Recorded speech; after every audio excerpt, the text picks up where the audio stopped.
ഇവിടെ രാഷ്ട്രീയ ആരോപണങ്ങൾ ഉന്നയിച്ച് ഈ ചർച്ചയിൽ ഹിന്ദുവിന്റെ ആളാകാൻ ഗോപാലകൃഷ്ണൻ നോക്കണ്ട. ഞങ്ങൾ ആചാരങ്ങൾക്കെതിരായിട്ട് പറഞ്ഞവരല്ല, ഞങ്ങൾ വിശ്വാസികൾക്കെതിരായിട്ട് പറഞ്ഞവരല്ല. ഞങ്ങൾക്കൊക്കെ ഇക്കാര്യത്തിൽ കൃത്യമായ നിലപാടുണ്ട്. ശ്രീ കെ ടി കുഞ്ഞിക്കണ്ണൻ, ഇതിപ്പോ ഒരു തവണ സംഭവിച്ചത് എന്നുള്ളത് മാത്രമല്ല, 2019 ദേവസ്വം ബോർഡ് മെമ്പർക്ക് സ്വപ്നത്തിൽ ദർശനം കിട്ടിയതോ അല്ലാതെയോ എങ്ങനെയായാലും 2019 ഇങ്ങനെ ഒരു പ്രവൃത്തി ചെയ്യാൻ, അതായത് ഈ ദ്വാരപാലക ശില്പത്തിന്റെ പ്രഭ മങ്ങിയപ്പോൾ അത് റിപ്പയർ ചെയ്യാൻ തീരുമാനിച്ചത് ഞാൻ നേരത്തെ പറഞ്ഞ ഉത്തരവ് അനുസരിച്ച് ഉണ്ണികൃഷ്ണൻ പോറ്റിയുടെ ചെലവിലും ഉണ്ണികൃഷ്ണൻ പോറ്റിയുടെ ഉത്തരവാദിത്വത്തിലുമാണ്. ഉണ്ണികൃഷ്ണൻ പോറ്റി എന്ന് പറയുന്ന ആളുടെ ഉത്തരവാദിത്വത്തിലാണ് ഈ കാര്യങ്ങളൊക്കെ നടക്കുന്നത്. മേൽനോട്ടം മാത്രമേ തിരുവാഭരണ കമ്മീഷണർക്കുള്ളൂ. അത് കഴിഞ്ഞിട്ടോ അവിടെ നടക്കുന്ന മിക്ക കാര്യങ്ങളിലും ഇദ്ദേഹത്തിന്റെ ഇടപെടലാണ്. ഇതാ ഇപ്പോൾ 2019 കഴിഞ്ഞ് 6 കൊല്ലം കഴിഞ്ഞ് 2025 ആയല്ലോ. 2025 ഇത് വീണ്ടും റിപ്പയർ ചെയ്യാൻ ആരാ പോകുന്നത്? ഇതേ ഉണ്ണികൃഷ്ണൻ പോറ്റിയുടെ കയ്യിൽ കൊടുത്തു വിട്ടിട്ടില്ല എന്നുള്ളതേ ഉള്ളൂ. ഇതേ ഉണ്ണികൃഷ്ണൻ പോറ്റി പോട്ടെ, ശബരിമല അമ്പലത്തിൽ ക്ഷേത്രത്തിൽ ഈ ശ്രീകോവിലിന്റെ വാതില് അതിന്റെ സ്വർണം ഘടിപ്പിച്ച വാതിൽ, അത് ബാംഗ്ലൂരിൽ നിന്ന് പൂജ കഴിഞ്ഞ് അത് അറേഞ്ച് ചെയ്യുന്ന അതും ഉണ്ണികൃഷ്ണൻ പോറ്റി. ഉണ്ണികൃഷ്ണൻ പോറ്റി എന്ന് പറയുന്നത് ഇപ്പോൾ നമ്മൾ തന്ത്രി, മേൽശാന്തി, ദേവസ്വം ബോർഡ് പ്രസിഡന്റ് എന്നൊക്കെ കേട്ടിട്ടുണ്ട്. ഇതൊന്നും അല്ലാത്ത, ഈ പദവികളൊന്നും ഇല്ലാത്തൊരു പ്രത്യേക അധികാര കേന്ദ്രമായ ഒരു പോറ്റി എങ്ങനെയാണ് ഈ ശബരിമലയെ നയിക്കുക എന്നുള്ളത് ആശ്ചര്യജനകമാണ്.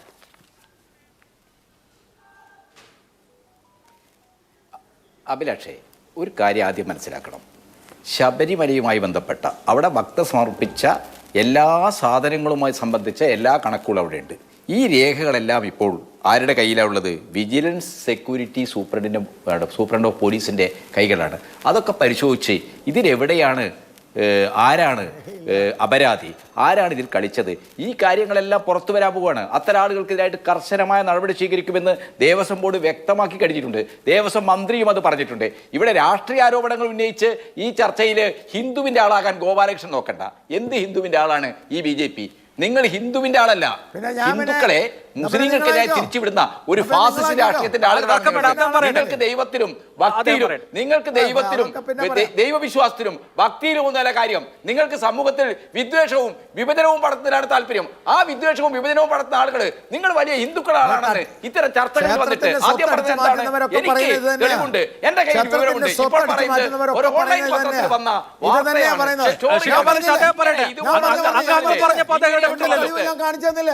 അങ്ങ് പറഞ്ഞപ്പോൾ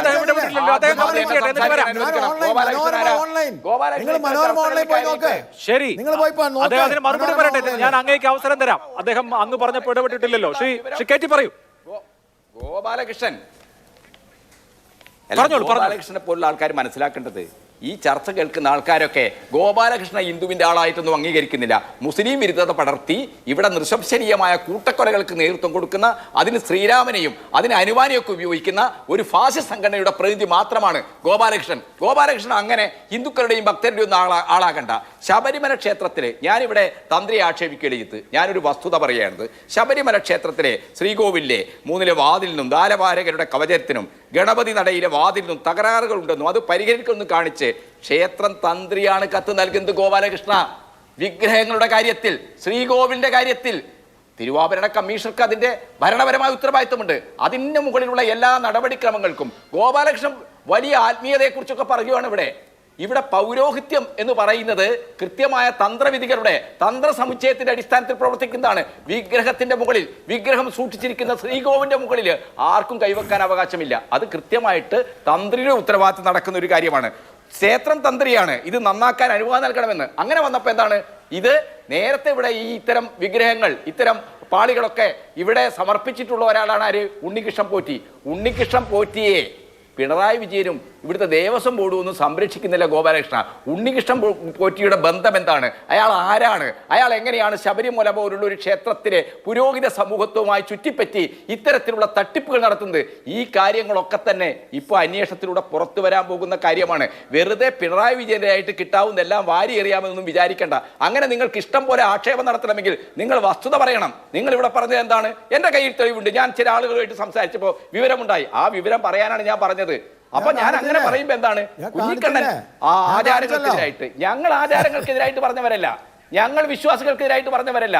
ഞങ്ങൾക്കൊക്കെ ഇക്കാര്യത്തിൽ കൃത്യമായ നിലപാടുണ്ട്. ആ നിലപാട് വെച്ച് ഞങ്ങൾ തെറ്റായ നിലപാടുകൾ ഉയർത്തിക്കാണിച്ച് സമൂഹത്തിൽ കലാപമുണ്ടാക്കാൻ ഇവിടുത്തെ ശബരിമല വിധിയുമായി ബന്ധപ്പെട്ട് RSS ശ്രമിച്ചപ്പോൾ അതിനെതിരായിട്ട് ശക്തമായ നിലപാട് സ്വീകരിച്ചിട്ടുണ്ട്.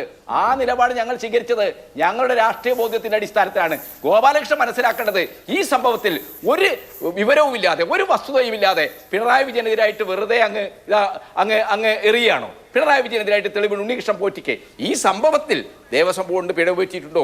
അവിടെ ഉത്തരവാദപ്പെട്ട തിരുവാഭരണ കമ്മീഷണർക്കോ അവിടുത്തെ എക്സിക്യൂട്ടീവ് സ്ഥാനങ്ങൾ വഹിക്കുന്ന ആളുകൾക്കും പിഴവ് പറ്റിയിട്ടുണ്ടോ? അത് അന്വേഷിക്കണ്ടേ? ഈ വിജിലൻസിന്റെ മുമ്പിലാണ് അതുള്ളത്. അത് അന്വേഷിക്കുകയാണ്. അതിൽ ആർക്ക് തെറ്റുപറ്റിയാലും ആർക്ക് ഇതിൽ പങ്കുണ്ടെങ്കിലും കൃത്യമായ നടപടിയെടുക്കും. അതാണ് ഇടതുപക്ഷ ഗവൺമെന്റിന്റെ നിലപാട്. ആ നിലപാട് വ്യക്തമാക്കി കഴിഞ്ഞിട്ടുണ്ട്. ആ നിലപാട് ഇതിനോട് നിങ്ങൾക്ക് എന്തെങ്കിലും പറയാനുണ്ടോ?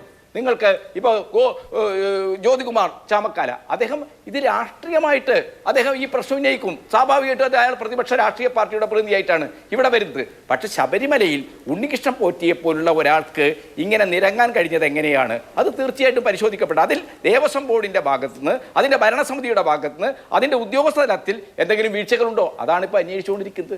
അന്വേഷിച്ച് വീഴ്ചകളുണ്ടെങ്കിൽ നടപടികൾ ശരിക്കും ഇത്രയും കാര്യങ്ങളാണ് ഇക്കാര്യത്തിൽ CPM പ്രതികരിച്ച് ചർച്ചയിൽ വരുന്ന ഒരാളെന്ന് നിനക്ക് എനിക്ക് പറയാനുള്ളത്. ഇതിൽ രാഷ്ട്രീയത്തിനപ്പുറം ഒരു വസ്തുതയുമില്ലാത്ത ഇത്തരം ചർച്ചകളിൽ തെറ്റിദ്ധാരണ ഒരു പരമ്പരയുണ്ട്. കെ ടി കുഞ്ഞിക്കണ്ണൻ തിരുവാഭരണ കമ്മീഷണറായിരുന്ന അന്ന് തിരുവാഭരണ കമ്മീഷണറായിരുന്ന വ്യക്തി ഇന്നലെ ഈ ചർച്ചയിൽ പങ്കെടുത്തിരുന്നു. അദ്ദേഹം പറഞ്ഞ കാര്യം, അദ്ദേഹം തിരുവാഭരണ കമ്മീഷണർ ആയതിനു ശേഷം ചെന്നൈയിൽ ഈ സ്മാർട്ട് ക്രിയേഷൻ എന്ന് പറയുന്ന സ്ഥാപനത്തിൽ പോയിട്ട് ഇത് കാണുന്നുണ്ട്. അപ്പോൾ ഉണ്ടായിരുന്നത് ചെമ്പ് പാളികളായിരുന്നു.